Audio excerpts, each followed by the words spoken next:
đến lúc đấy thành không hiệu quả nữa. Và không hiệu quả nữa thì mới quay trở lại là nói rằng là cái chương trình này nó thế nọ thế kia. Thế vậy nếu như chương trình này là thế nọ thế kia thì lúc đầu có ra được tiền không anh em? Không ra được. Nếu mà nó có vấn đề, nó vấn đề luôn từ đầu. Đúng không ạ? Và nếu như nó có vấn đề thì nó sẽ vấn đề với tất cả mọi người. Thế tại sao có những ông vẫn làm ngon mà có những ông vẫn ra tiền đều mà có ông lại không ra? Là cái xuất phát từ ban đầu là một cái là mình học là một cái rất là đúng này. Đúng không ạ? Đây là chính là học, xong bắt đầu là hành. Học cộng với hành ở đây. Xong bắt đầu là mình sang đây là trí tuệ, cái này sang trí tuệ. Đấy, xong từ trí tuệ này nó bổ trợ cho chúng ta là ra cái lý luận, xong cái lý luận này lại phải bổ trợ lại cho cái việc này. Nó thành một vòng khép kín thế này. Và mọi người hay bị vấp lỗi là gì? Là từ 1 đến 2 và cái ba này nó lại không liên quan gì đến cái một. Sau khi đi một vòng nhé, đi một vòng này, từ này đi này, xong bắt đầu nó thành một cái vòng hở. Cả nhà hình dung chỗ này không ạ? Ban đầu là mình học một cái quy trình như thế này là 3 bước, 4 bước. Xong bắt đầu là mình thực hành nó, xong bắt đầu dần dần nó thành trí tuệ của mình. Thành trí tuệ của mình, xong bắt đầu là mình thành một cái lý luận của mình. Nhưng mà cái lý luận này nó lại khác xa so với lại cái ban đầu. Hỏng rồi. Chắc chắn hỏng. Nếu như nó có lệch lên lệch xuống thì 10%, 20% là cùng thôi. Nhưng nếu như mà nó vênh hoàn toàn với cái đầu thì nó lại thành một cái vòng hở này thôi. Nó không khép kín này thôi. Và nó cứ hở như thế là dần dần cứ hở thành một biến thể mới hoàn toàn. Cái lỗi này không phải là gặp phải một người, hai người mà gặp phải rất nhiều người. Cái gốc nó vẫn là cái gốc ở đây. Mỗi một lần mình đi một vòng này thì làm cho cái gốc này nó được thấu đáo hơn, nó hiểu hơn. Cho nên là khi mà chúng ta học mà chúng ta làm nó sai với lại các cái quy luật ấy, nó gọi cái trí tuệ của nhân loại mà chúng ta nó không chỉ đúng ở lĩnh vực này mà đúng ở rất nhiều lĩnh vực khác. Mà khi chúng ta làm nó sai cái quy luật đi thì nó sẽ thành hỏng. Đấy, cho nên là khi mà một ai đó trong giai đoạn đầu làm việc cùng với tôi thì nó kết quả rất là tốt. Xong bắt đầu cái tốt đấy nó cứ giảm dần đều xuống thì mình phải xem lại mấy nguyên tắc này. Được chưa? Ngay cái văn hóa, cái cách dạy của người Nhật người ta cũng dạy như vậy là Suhari. Và cái thứ hai rất gần với mình đó là Bác Hồ. Bác Hồ dạy chúng ta là gì? Phải thực hành để sinh ra trí tuệ, và trí tuệ thì sinh ra lý luận, và lý luận lại phải soi sáng lại thực hành. Thì tất cả những thứ đấy nó đều có một cái gốc, đúng không nào? Thế vậy là khi một cái vòng khép kín như thế này thì nó phải làm cho cái việc mình hiểu cái gốc này hơn. Thì có thể để thực hành được thì đầu tiên là mình sẽ phải học một cái quy trình nào đấy, một cái lý luận nào đấy ở đây. Được chưa? Sau đó mình biết được phải thực hành như này. Xong thực hành như này rồi thì làm cho trí tuệ của mình nó tinh thông hơn. Tinh thông hơn thì mình phải quay trở lại là mình lại đào sâu hơn cái lý luận này, hiểu sâu hơn cái lý luận này để làm cái vòng thực hành này của mình nó lại càng trở nên tuyệt vời hơn. Đấy, thì đây nó là một cái tam giác nhé anh em nhé. Nó là một cái tam giác khép kín. Cả nhà nhớ là đây là một tam giác khép kín. Nó có 3 trụ 1 2 3. Đấy, 1 2 3. Đấy, nhớ là cái như thế này. Cho nên là tránh để chúng ta bị gặp phải cái bẫy. Nếu mà chúng ta gặp phải cái bẫy là chúng ta là gì? Đi theo một vòng mà nó thành vòng hở. Lúc ban đầu nó hở ít, xong rồi sau càng ngày nó càng hở nhiều. Và đến một lúc nào đấy thì gọi là mất gốc đấy. Nó hở lớn quá mà nó không còn liên quan gì cái ban đầu ấy thì nó là mất gốc. Đúng không nào? Thì là như thế là rất là nguy hiểm. Đấy, cho nên là làm gì làm chúng ta đều phải xuất phát từ một cái lý luận nào đấy, từ một cái nguyên lý nguyên tắc nào đấy, từ một cái kiến thức nền nào đấy. Xong từ đấy chúng ta thực hành, và thực hành chúng ta sinh ra trí tuệ của chúng ta, và từ trí tuệ này bắt đầu lại soi sáng lại, đào sâu hơn cái thằng này để làm tốt hơn thằng này, và nó cứ như vậy, nó lặp đi lặp lại hàng nghìn vòng như vậy. Anh em thấy rằng cho dù mình đạp xe có 1000 vòng, 1 vạn vòng thì cái bánh xe với lại cái bộ chuyển động nó vẫn thế không? Nó chỉ có bị mòn đi hơn một chút thôi. Chứ không thể nào mà càng đạp nó càng méo đi mà nó thành vuông được cả. Đúng không nhỉ? Đấy, cho nên là mọi thứ nó đều phải xuất phát từ một cái gốc nào đấy. Đấy, anh chị em lưu ý nhé. Đấy, cho nên là khi mà chúng ta làm và nó biến thể nhiều quá, dần dần nó thành mất gốc. Mà mất gốc thì lúc ban đầu là làm nó ok, ra hiệu quả.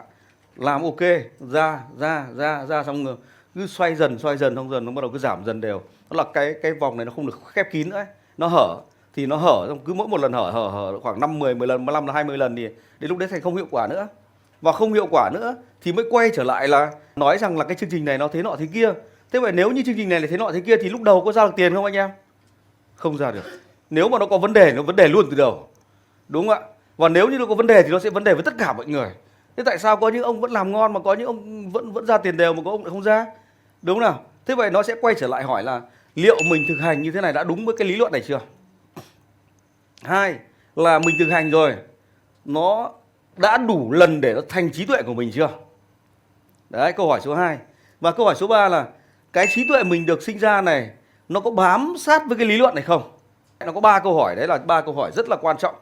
Và nếu như chúng ta mà trả lời 3 câu hỏi đấy mà thấy nó không đúng thì chắc chắn là mình đang thực hành hoặc đang làm có một cái vấn đề gì đấy.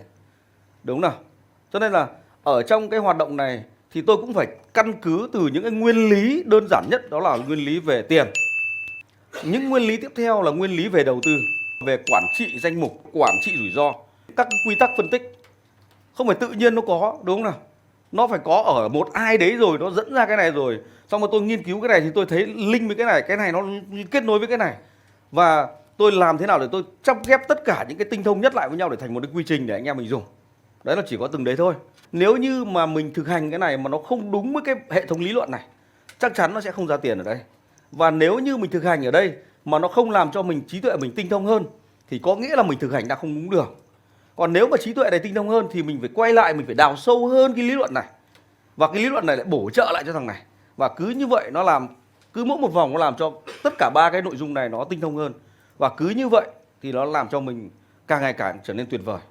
Được chưa nào? Nếu như mà mình chỉ cần là gì một cái làm sai thôi, nó thành một vòng hở thôi, thì cứ càng những sau nó lại càng sai. Và cứ những cái sau các càng sai tiếp. Và đến một lúc mình có vấn đề nặng rồi mình mới phát hiện ra là mình bị vấn đề. Đấy, anh em lưu ý nhá. Cho nên là thực ra ở trong kinh doanh hay trong đầu tư nó đều giống nhau mà thôi. Nó không có gì khác nhau cả. Mỗi một cái là gì? Là cái sự dịch chuyển giữa lãi và lỗ ở trong kinh doanh nó là cả một quá trình dài, âm thầm mà mình không biết. Còn ở trong đầu tư là nó tức thời. Một phát đúng sai là cái là 1-2 ngày cái là nó ra vấn đề ngay. Và nó tác động rất là mạnh đến cảm xúc của chúng ta. Và cái cảm xúc đấy có thể dẫn đến là gì? Làm cho cái trí tuệ của chúng ta nó sẽ bị lui mờ. Và làm cho chúng ta là gì? Nó đốt cháy cái thằng này nó từ đây này. Làm cho trí tuệ lui mờ nó sẽ dừng lại đấy, nó rất là ít. Và nó nhảy qua thằng này luôn. Và đến thằng này nó còn nghi ngờ nữa thì lại quay lại đây luôn. Và làm cho là nó chỉ tập trung vào mỗi cái đoạn này thôi, mỗi đoạn hành này thôi. Không mở rộng ra thêm được cái này ở một cái chu trình, không làm cho thằng này mở rộng được. Và nó đốt cháy thời gian ở đây rất ngắn, ở đây rất ngắn, và tất cả nó lại quay lại đây. Và trong một khoảng thời gian rất ngắn làm thực hành sai liên tiếp và dẫn đến hậu quả nghiêm trọng. Cả nhà hiểu điều này không ạ?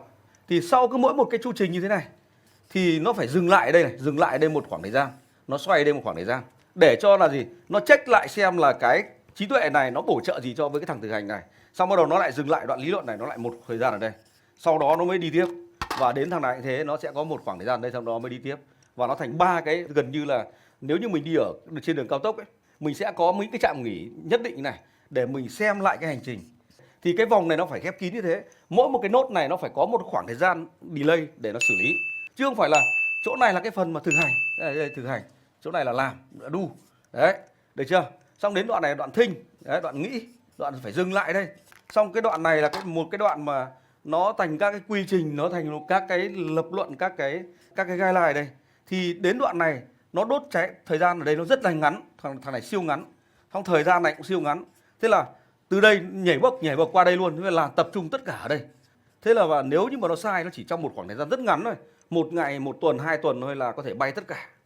Nó không chỉ ở trong tài chính đâu, mà ở ngoài kia bất kỳ cái gì ở ngoài kia mình cũng vẫn áp dụng theo kiểu này là nó tạo thành tuyết lở đấy, hòn tuyết lăn đấy. Và cứ cái sự đổ vỡ càng ngày nó càng lớn. Sau một vòng đổ vỡ thì bắt đầu nó tạo thành một cái hòn to hơn, và nó cái tốc độ lăn càng lớn hơn, và làm kéo mình từ ở một cái vị trí đang rất là ngon xuống mặt đất và xuống dưới mặt đất nó rất là nhanh chóng. Có thể 1, 2, 3 tuần, 1 tháng, 2 tháng là nó tụt xuống rất là sâu. Cho nên là cái quy trình này là quy trình mà chúng ta buộc chúng ta phải nghiên cứu. Khi mà chúng ta mới học thì chúng ta mới là cái giai đoạn su thôi, là cái đoạn này thôi. Học cái phần lý luận này trong thực hành ở đây mới là su thôi. Thì tôi yêu cầu mọi người làm đúng, không cần sáng tạo gì cả, làm đúng từng bước một. Đấy, có bao nhiêu bước làm từng bước một, trình tự từng bước một. Sau đấy thì bắt đầu vừa làm vừa nghĩ, cập nhật. Đấy, sau đó là mình lại đối soát lại với cái lý luận mình được học, xem là cái làm này với cái lý luận này của mình nó có đồng bộ nhau không. Xong thấy đồng bộ rồi bắt đầu lại làm tiếp, và cứ cái quy trình này nó lặp đi lặp lại như liên tục như vậy. Thì dần dần thì bắt đầu nó mới thành một cái gọi là một cái nếp. Và cái nếp đấy thì mình mới làm nó không bị chệch ra ngoài được. Chứ còn không ấy là mỗi một vòng quay này xong nó tạo thành một vòng hở, thì nó sẽ mang cái mô thức hành vi này của mình ở lĩnh vực này áp dụng sang lĩnh vực kia. Và cứ như vậy là cả cuộc đời mình thành một cái vòng hở, không bao giờ khép kín cả. Và cứ đứng núi này trông núi nọ, và không có cái gì nó thành công cả. Đấy, thì nó đều dựa trên một cái mô thức hành vi thành công là như vậy. Chúc mừng bạn đã xem hết video của Phạm Thành Biên. Ngay bây giờ bấm vào nút đăng ký, bấm vào nút chuông để nhận được tất cả các bài phân tích tất cả những cái video kế tiếp của Phạm Thành Biên từ trên kênh này. Ngay bây giờ bấm ngay, bấm ngay, bấm ngay, bấm ngay.